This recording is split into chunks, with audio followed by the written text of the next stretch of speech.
যেদিন আমার বৌদির স্নানের পর নতুন জামা কাপড় পরে তৈরি থাকত, সেদিন আমার দাদা সারা রাত বৌদিকে ঘরের বাইরে দাঁড় করিয়ে রাখত। একদিন আমি বৌদিকে জিজ্ঞেস করি এমনটা কেন হয়। বৌদি বলে আমাকে না জিজ্ঞাসা করে নিজে গিয়ে দেখে নিতে। এটা জানার জন্য আমি একদিন স্নান করে বৌদির পোশাক পরে দাদার ঘরে গিয়ে ঢুকি। তখনই দাদা আমাকে বৌদি ভেবে যা করল। বন্ধুরা, ভিডিওটি শুরু করার আগে আপনাদের বলতে চাই, যারা এই চ্যানেলটির নতুন দর্শক তারা চ্যানেলটি সাবস্ক্রাইব করে আমাদের সাথে থাকবেন। তো চলুন গল্পটি প্রথম থেকেই শুরু করা যাক। আমরা 2 বোন আর 1 ভাই। আমার দাদার নাম সঞ্জয়।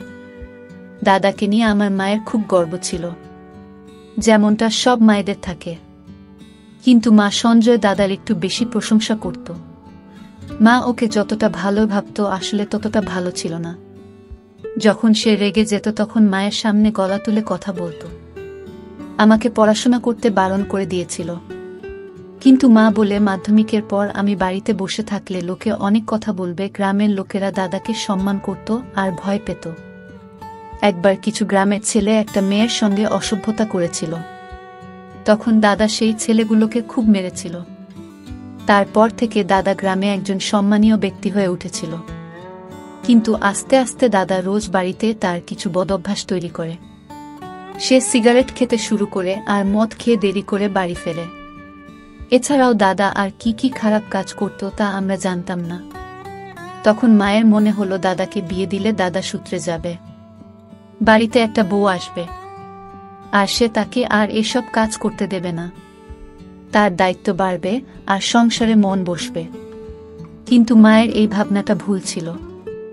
যাকে বাড়ির বউ করে আনা হবে সে কোনো ডাক্তার নয় যে দাদাকে ঠিক করে ফেলবে। আর বিয়েটা কোনো চিকিৎসা পদ্ধতিও নয়। বিয়েটা একটা দায়িত্ব, আর সেটা সে নিতে পারে যার এটা নেবার যোগ্যতা আছে। একদিন দাদার বিয়ে হয়ে যায় আর বাড়িতে নতুন বউ আসে।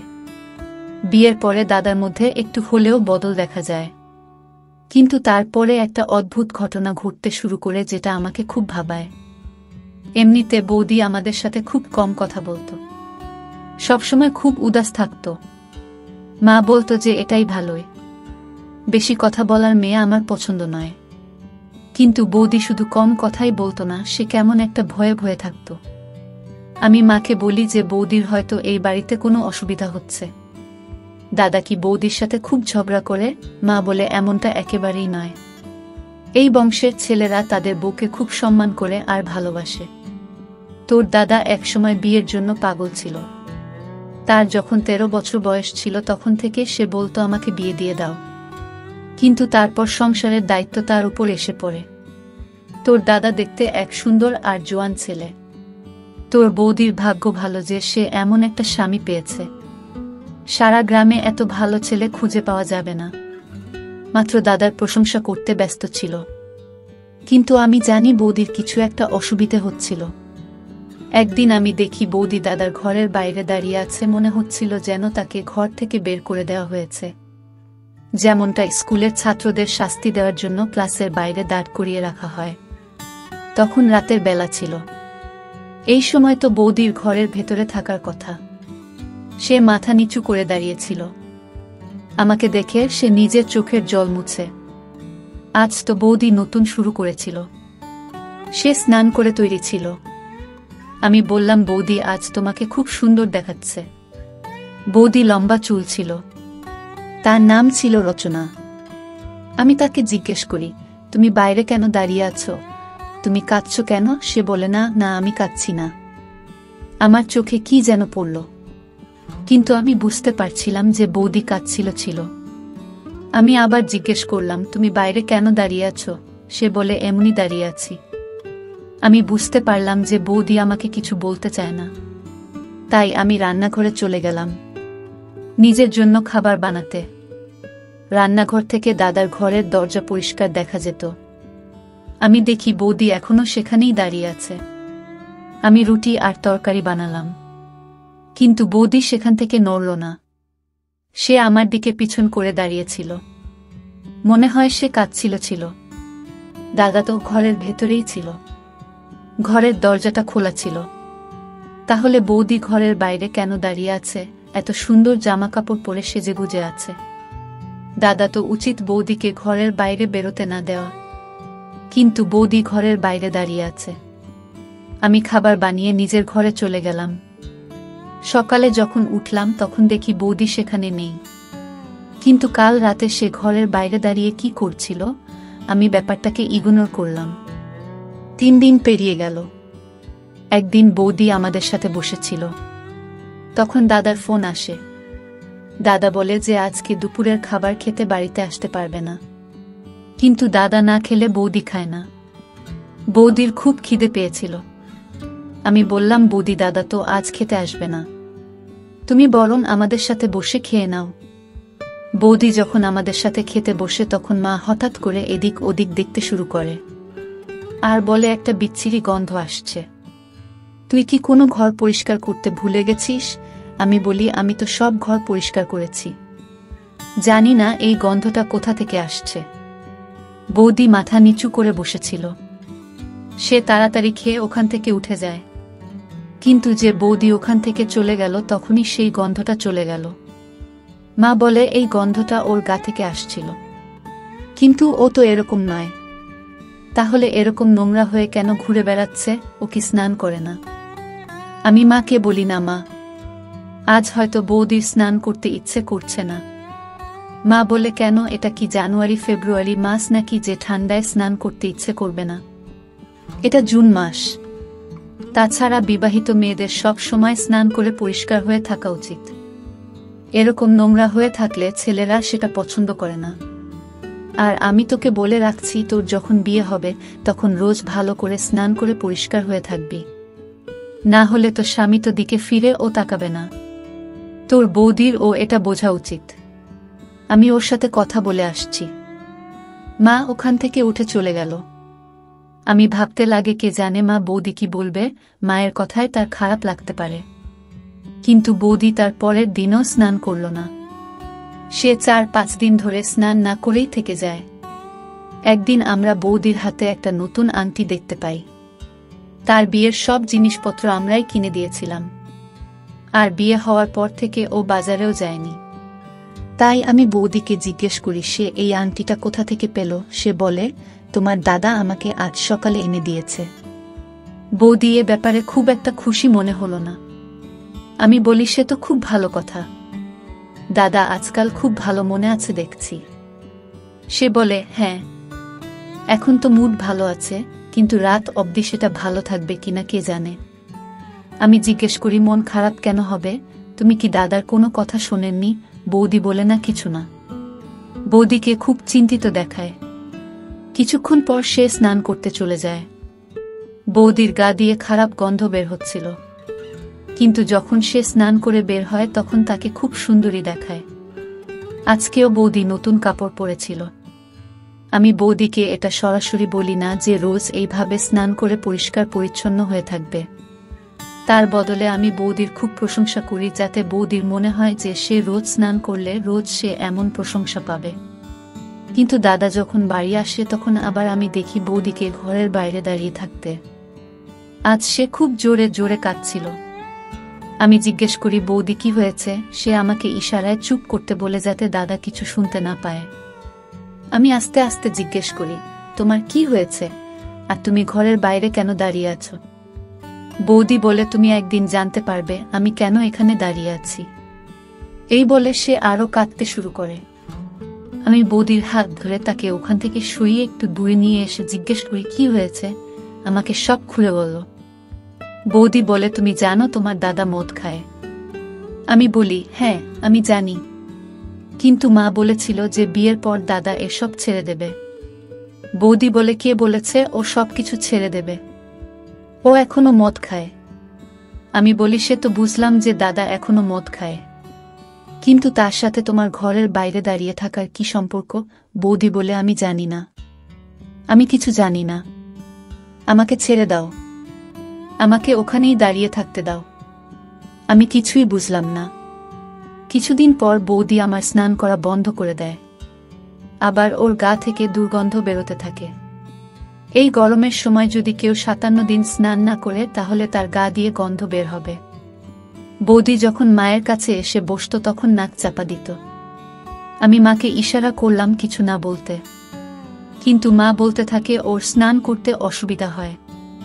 আমি বুঝতে পারি না ওর মা কি ওকে কিছু শিখে পাঠায়নি, কিন্তু বৌদিকে খুবই চিন্তিত, উদাস, তার লজ্জিত দেখাচ্ছিল। বৌদি যেদিন স্নান করত সেদিন দেখতাম তাকে ঘরের বাইরে দাঁড়িয়ে থাকতে, আর যেদিন সে স্নান করত না সেদিন দেখতাম দাদার মুখ খুব ভালো থাকত। সে বৌদির জন্য গিফট নিয়ে আসত, মাঝে মাঝে তার জন্য বিরিয়ানিও আনত, কারণ বাড়িতে ডাল রান্না হতো, আর বৌদি বলতো তার ডাল খেতে ভালো লাগে না। বৌদির এত আবদার দাদা মেনে নিত, কিন্তু এমনটা কেন হতো যে যেদিনই বৌদি স্নান করে নতুন জামা পরে থাকত সেদিন দাদা তাকে ঘর থেকে বের করে দিত। এসবের মানে কি? মা তো বলতো যে ছেলেদের পরিষ্কার পরিচ্ছন্ন মেয়ে ভালো লাগে, যার গা দিয়ে ভালো গন্ধ আসে, যে ভালো করে চুল বাঁধে। বৌদি যেদিন নতুন জামা পরে সেদিন তাকে খুব ভালো আর সুন্দরী দেখায়। বৌদি আসলে খুব সুন্দর দেখতে, তার গায়ে রং খুব ফর্সা, তাকে সব রঙের জামা পরলে ভালো লাগে। কিন্তু এমনটা কেন যে যেদিন বৌদিকে বেশি সুন্দর দেখায় সেদিন দাদা বৌদির সাথে ঝগড়া করে, তাকে ঘর থেকে বের করে দেয়। আর যেদিন বৌদির গা দিয়ে খারাপ গন্ধ বেরোয় সেদিন দাদা তার সব বায়না মেনে নেয়, তার জন্য গিফট নিয়ে আসে। এবার আমাকে কিছু একটা করতেই হবে। এসব কি হচ্ছে? দাদার এ কেমন রুচি? একদিন আমি বৌদিকে জোর করে জিজ্ঞেস করলাম, এসবের মানে কি? বৌদি বলে, একদিন তুমি নিজেই সব কিছু জানতে পারবে। আর একদিন আমি সব সত্যিটা জানার সুযোগও পেয়ে গেলাম। একদিন বৌদি হঠাৎ তার বাপের বাড়ি চলে যায়। তার বাপের বাড়ি থেকে ফোন এসেছিল যে তার মা খুব অসুস্থ। আমার মা ও বাড়িতে ছিল না, তার এক বন্ধুর বাড়িতে গিয়েছিল। বৌদি আমাকে বলে গেছিল যে তোমার দাদা ফোন তুলছে না, সে যখন বাড়ি আসবে তখন তাকে বলে দিও যে আমার মায়ের শরীরটা খারাপ, তাই আমি বাপের বাড়িতে গিয়েছি, না হলে তোমার দাদা আমাকে খুব বকা দেবে। আমি জিজ্ঞেস করলাম, দাদা বোকা কেন দেবে? তুমি কি তোমার বাপের বাড়ি যেতে পারো না? সে বলে, না, বলে যাওয়াটা ঠিক নয়। আমি বলি, তুমি চিন্তা করো না, আমি আছি তো, আমি বলে দেব, তুমি নিশ্চিন্তে তোমার মায়ের কাছে যাও। বৌদি তাড়াহুড়োতে নিজের ফোনটা বাড়িতে ফেলে চলে যায়। বৌদি চলে যাওয়ার পর আমার মাথায় একটা আইডিয়া আসে।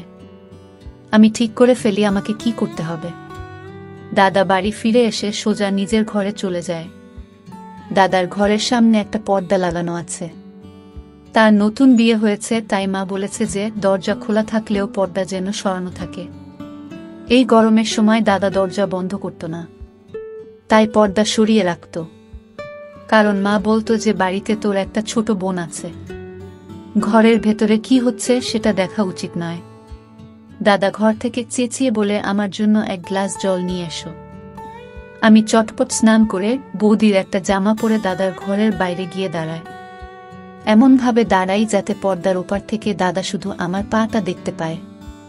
আমি বৌদির একটা জামা পরে নিয়েছিলাম, আমিও বৌদির মতো সুন্দর দেখতে ছিলাম। আমার গায়ের রং বৌদির মতনই ফর্সা ছিল।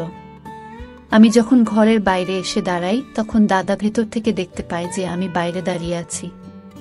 তারপর আমার দাদা কিছু অদ্ভুত অদ্ভুত কথা বলতে শুরু করে।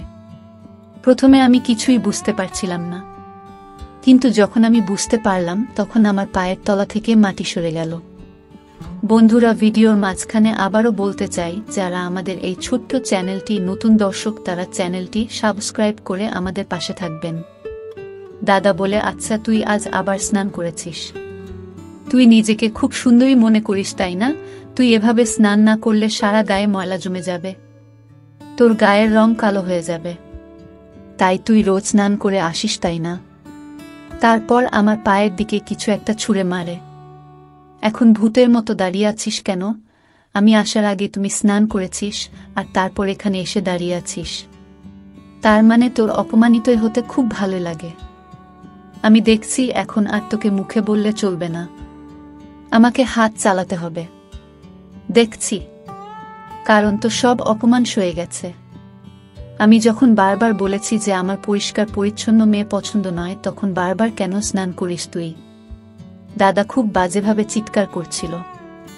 আমি তখন বুঝতে পারছিলাম বৌদি কেন দাদাকে এত ভয় পেত। আজ আমি বুঝতে পারি যে বৌদি কেন স্নান করত না, কারণ স্নান করলে দাদা তার উপর এভাবে চেঁচাত। কিন্তু আমি এটা বুঝতে পারছিলাম না যে দাদা এমনটা কেন করত। দাদা অনেক কথা বলতে থাকে, বলে তোকে আমি স্নান করতে বারণ করেছিলাম না, তাও তুই স্নান করেছিস, তোর কি আমাকে রাগাতে ভালো লাগে। তারপর দাদা গালিগালাজ করতে শুরু করে। এবার আমার ধৈর্যের সীমা পেরিয়ে যায়। আমি পর্দা সরিয়ে ভেতরে ঢুকে পড়ি। দাদা আমাকে দেখে চমকে যায়, আর আমিও দাদাকে দেখে অবাক হয়ে যাই, কারণ দাদা বিছানায় বসে কি যেন খাচ্ছিল, সেই খাবার থেকে একটা খারাপ গন্ধ আসছিল। দাদা বলে, তুই এখানে তোর বৌদির জামা কাপড় পরে কি করছিস? তোর বৌদি কোথায়? আমি বলি, তুমি এসব কি খাচ্ছ? এসব খাবার শরীরের পক্ষে ভালো নয়, এইসব খেজো না। তখন দাদা মাথা নিচু করে বলে, এর মানে তুই সব কথা শুনে ফেলেছিস? আমি বলি, হ্যাঁ, আমি সব কথা শুনে ফেলেছি। এবার তুমি আমাকে বলো এসবের মানে কি? তুমি বৌদির সাথে এরকম ব্যবহার কেন করো? তুমি এত ভালো একটা বউ পেয়েছ আর তার সাথে এরকম ব্যবহার করছো, আর তুমি এখানে বসে এসব আজে বাজে খাবার কেন খাচ্ছ? বাড়িতে তো অনেক ভালো খাবার রান্না হয়েছে। বৌদি তার বাপের বাড়িতে গেছে, তার মায়ের খুব শরীর খারাপ, সে আমাকে বলে গেছে তোমাকে জানিয়ে দিতে। কিন্তু এতদিনে বাড়িতে যা যা হচ্ছিল তা আমায় খুব চিন্তায় ফেলে দিয়েছিল। তাই আমি জানতে চেয়েছিলাম যে তুমি বৌদির উপর কেন রেগে যেতে। তারপর দাদা আমাকে সব কথা বলে। আমি শুনে অবাক হয়ে যাই। সে বলে, অনেক বছর আগেকার কথা, তখন আমরা খুব গরিব ছিলাম। তোর বয়স তখন 2.5 বছর, তাই তো সেই সব দিনের কথা হয়তো মনে নেই। আমরা এত গরিব ছিলাম যে আমরা খেতে পেতাম না, বাড়িতে একটা টাকাও থাকতো না। আমি লোকের বাড়িতে ঝাড়ামোছা করে 11 টাকা করে জমিয়ে 6 টাকার মধ্যে সবজি কিনে আনতাম। তারপর আমরা 3 জন খেতে পেতাম। তারপর আমি অনেক চেষ্টা করেও কোনো কাজ জোগাড় করতে পারলাম না। আমি দেখতে শুনতে তো ভালো ছিলাম, কিন্তু আমি কোনো কাজ জানতাম না। আমি লেখাপড়া করিনি। আমি বুঝতে পারছিলাম না আমি কি করব। তারপর বাবাও এই পৃথিবী ছেড়ে চলে যায়। তখন আমি একটা পণ্ডিতের সাথে দেখা করি। সে আমাকে বলে যে একটা উপায় আছে যেটা করলে আমার কোনোদিন টাকা পয়সার অভাব হবে না। সে আমাকে বলে, তোকে স্নান করা ছেড়ে দিতে হবে, সব সময় নোংরা হয়ে থাকতে হবে, খারাপ খাবার খেতে হবে, কোনো ভালো কাজ করা চলবে না। যখন তোর বিয়ে হবে তখন তোর বউকে বলবি সে যেন নোংরা হয়ে থাকে। সে যদি স্নান করে তাহলে তো সব টাকা পয়সা শেষ হয়ে যাবে। সে আমাকে আরও কিছু জিনিস করতে বলেছিল। সে সব করার পর আমি দেখি সত্যিই আমার কাছে অনেক টাকা আসে। আজ এই সংসার সেই টাকায় চলে। তুই বল, আজ অবধি এমন কি কখনো হয়েছে যে তুই কিছু খেয়েছিস আর আমি সেটা তোকে কিনে দিতে পারিনি? আমি কি কখনো বলেছি যে আমার কাছে টাকা নেই, তাই আমি এটা মানতে পারবো না? এই জন্য আমি বিয়ে করতে চাইনি, কারণ আমি জানতাম আমার বউ আমার কথা মেনে চলবে না, কিন্তু মা জোর করে আমার বিয়ে দিয়ে দেয়। তাই আমি তোর বৌদিকে বলি যে সে যেন স্নান না করে। 56 দিন সে আমার কথা মেনে চলে, কিন্তু তারপর তার মাথায় ভূত চাপে। সে বলে আমি পুজো না করে থাকতে পারবো না। তাই পুজো করার জন্য সে স্নান করে ফেলে। তাই যেদিনই ও স্নান করে পরিষ্কার হয়ে আমার কাছে আসে, আমি তখন খুব রাগ করি। আমাদের মধ্যে ঝগড়া হয়, আর আমি তাকে ঘর থেকে বের করে দিই, কারণ ও যদি পরিষ্কার হয়ে থাকতে শুরু করে তাহলে আমার সব টাকা ফুরিয়ে যাবে। আমি দাদাকে বলি, তুমি আজকালকার দিনে এসব অন্ধ কথা বিশ্বাস করো? কে বলেছে তোমাকে এসব কথা? তোমার কাছে টাকা আসে কারণ তুমি কাজ করো, তুমি পরিশ্রম করে টাকা রোজগার করো। উপরে ভগবান আছে, তিনি কাউকে অভুক্ত রাখেন না। যে খাতে ভগবান তাকে সাহায্য করে। তুমি যেটা করছো সেটা ঠিক নয়, এর ফল তোমায় ভোগ করতে হবে। তোমার কাছে যা আছে সেটাও আর থাকবে না। তুমি এসব করা বন্ধ করো, আর এইসব খাবার খেতে হবে না। আমি খাবারটা তুলে ডাস্টবিনে ফেলে দিই। তারপর দাদাকে অনেক বোঝাই। দাদা বলে, আবার যদি আমাদের সেই দারিদ্র অবস্থা ফিরে আসে তাহলে তোকে আর তোর বৌদিকে দেখবে। তোর বৌদি মা হতে চলেছে। আজ সকালে সে আমাকে খবরটা দেয়। আমি দাদাকে বলি যে কিছু হবে না। ভগবান আমাদের পাশে আছে। দাদা বলে তোর পড়াশোনা অনেক খরচ, তারপর তোর বিয়ের খরচা আছে। আমি দাদাকে বলি তুমি ভগবানের উপর ভরসা রাখো আর এসব করা বন্ধ করো, ভগবানের কাছে ক্ষমা চেয়ে নাও। দাদাকে আমি আমার দিদি, আমি তার একমাত্র বোন ছিলাম। সে আমাকে খুব ভালোবাসতো। দাদা আমার কথা মেনে নেয়। সে স্নান করে পরিষ্কার হয়ে আসে। বৌদি ফিরে এসে দাদাকে দেখে অবাক হয়ে যায়। বৌদি নিজের ঘরে পা রাখার আগে আমার দিকে তাকায়। আমি মাথা নেড়ে বলি এবার সব কিছু ঠিক হয়ে যাবে। দাদা ওই সব কাজ করা ছেড়ে দিয়েছে। বৌদি খুব খুশি হয়, আমাদের বাড়ির পরিবেশটাও খুব ভালো হয়ে ওঠে। একদিন আমরা খবর পাই যার সাথে পার্টনারশিপ করে দাদা গাড়ির ব্যবসা করত সে অন্য শহরে চলে যাচ্ছে। সে একটা ভালো চাকরি পেয়েছে আর সে চায় এবার থেকে পুরো ব্যবসাটা দাদা একা সামলান। দাদা এই ব্যবসার একমাত্র মালিক হয়ে ওঠে। সেই লোকটার কাছে এমনিতেই অনেক টাকা পয়সা ছিল, তাই এই ব্যবসা সে পুরোপুরিভাবে দাদার হাতে ছেড়ে দেয়। এর কোনো প্রফিটে সে রোষে নেবে না বলে দেয়। তার মানে এবার থেকে এই ব্যবসায় পুরো প্রফিটটাই আমাদের। দাদা স্বীকার করে যে সে ভুল ভেবেছিল। মানুষ পরিশ্রম করলে ভগবান তাকে সাহায্য করে। পরিশ্রমের ফল মানুষ একদিন ঠিক পায়। আজকাল দাদা খুব পরিষ্কার পরিচ্ছন্ন হয়ে থাকে। আমার ভালো লাগে দেখে যে দাদা নিজেই ভুলটা বুঝতে পেরেছে। আমাদের বাড়িতে বেশ ভালো টাকা আসতে থাকে। বৌদি ও সুখবরটা সবাইকে জানিয়ে দেয়। সব কিছু ঠিক হয়ে যায়। কিন্তু আমি এখনো ভাবি যে কি দাদাকে এসব ভুল বুঝিয়েছিল। যে দাদাকে এসব কথা বলেছিল সে মোটেই ভালো মানুষ নয়। বিপদে পড়লে মানুষ এসব ভুল পরামর্শ মেনে নেয়, কিন্তু তাতে কোনো লাভ হয় না। দাদার কাছে যে টাকা আসছিল সেটা তার পরিশ্রমের ফল ছিল। আজকাল দাদা বলে যে আমি ঠিক সময় তার চোখ খুলে দিয়েছে। ভগবানের কৃপায় এখন আমাদের বাড়ির অবস্থা খুব ভালো। কিন্তু আপনাদেরকে বলে রাখি যে কখনো নিজের উপর থেকে আস্থা হারিয়ে ফেলবেন না, কারণ ভগবান ছাড়া কেউ আপনাকে কিছু দিতে পারবে না। প্রিয় বন্ধুরা, গল্পটি কেমন লেগেছে তা অবশ্যই কমেন্ট করে জানাবেন। আর নিয়মিত এমন আলাদা স্বাদের গল্প শুনতে ভিডিওটিতে লাইক এবং চ্যানেলটিকে সাবস্ক্রাইব করে সাথেই থাকুন। ধন্যবাদ সবাইকে।